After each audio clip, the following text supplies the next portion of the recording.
Hi, I'm Heather Snowie. I am a freelance makeup artist of 25 years, and I live in Fife, Scotland.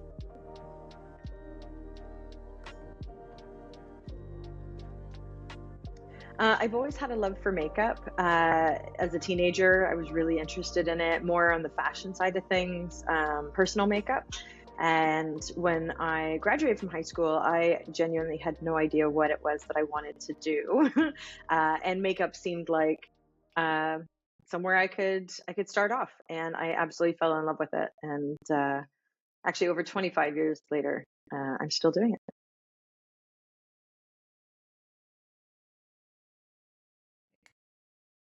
My makeup style is definitely more natural, maybe even leaning no makeup at times.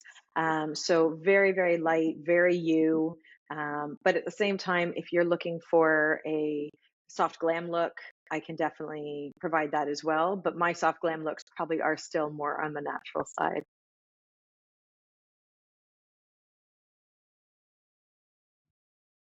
So a no makeup is where there is so little makeup, the person is meant to look as though they're not wearing any makeup.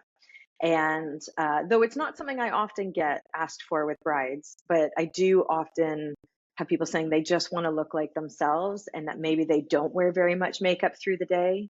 So they're not used to having product on their skin, and they just want to look like a more polished version of themselves. So it is just minimal everything. And that's not just in pictures, but in person. To look at the person you know, in front of them rather than through the camera, they still look very much like themselves, not a formed version for the camera.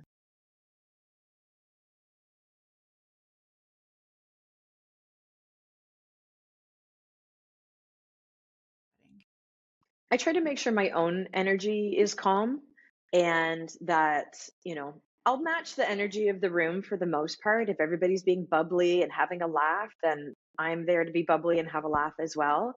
But if there is any feeling of stress, it is keeping my tone a little bit softer, being reassuring, maybe complimentary, maybe a little bit more than Norso, not false compliments, of course, but just reassuring and allowing the bride to talk if they want to talk, or if they want silence, then I don't talk at all. I will just crack on with what I'm doing, ask the questions I need to ask. I really just try to style step and understand what's happening in the room and match my energy to it.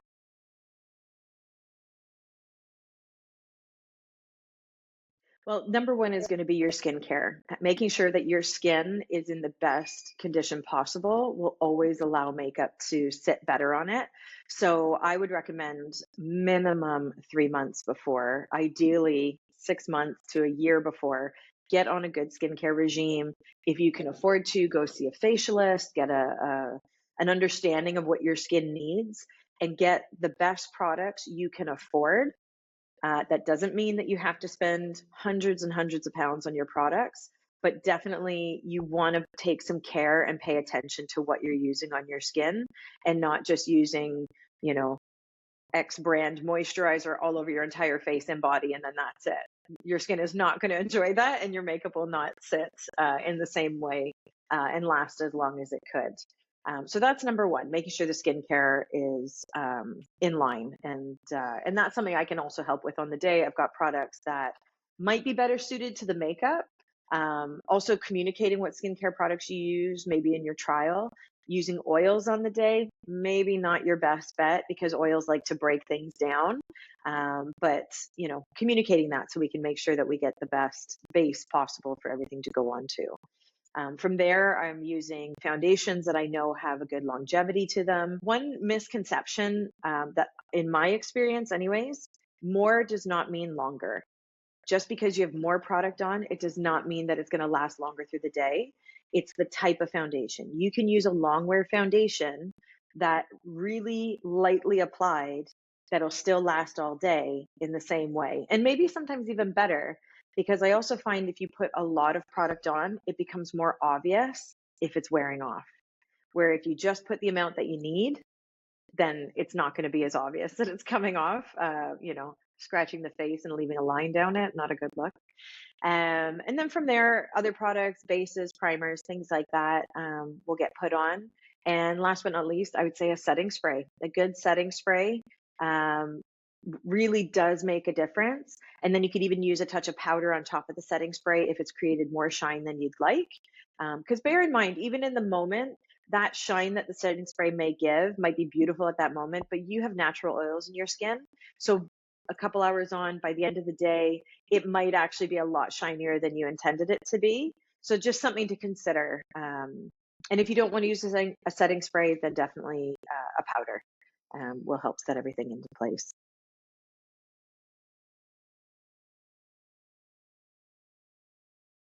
I have a couple in my kit that I really like. I like the Urban Decay matte setting spray. It stays really, really well. But Matte Cosmetics has come out with a setting spray that has a really fine mist to it. It works very well also, but I also love how gentle it sprays onto the skin.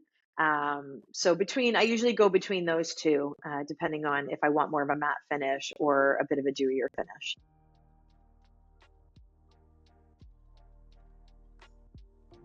I think the most important thing for brides to remember when they're choosing their makeup artist and their makeup for their wedding day, for the makeup itself, is to make sure that you're not going super far outside of your comfort zone.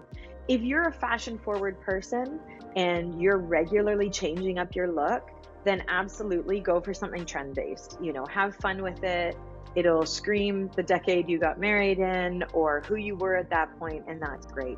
But if that's not you, and you're definitely more somebody who, just maybe plays around with trends, but you have your look, you're comfortable in it, don't do anything drastically different than what you would normally do.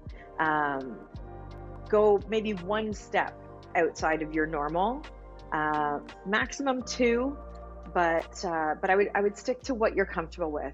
Your wedding day is not a day for trying new things. That's the hen party. And as far as choosing your makeup artist, not everybody can have a trial in advance, but maybe it's a quick phone call, a bit of back and forth email exchange. Nothing crazy, of course, but just get a feel for the person and make sure that you are comfortable with things that they're saying. This is your wedding day. You need to be 100% happy.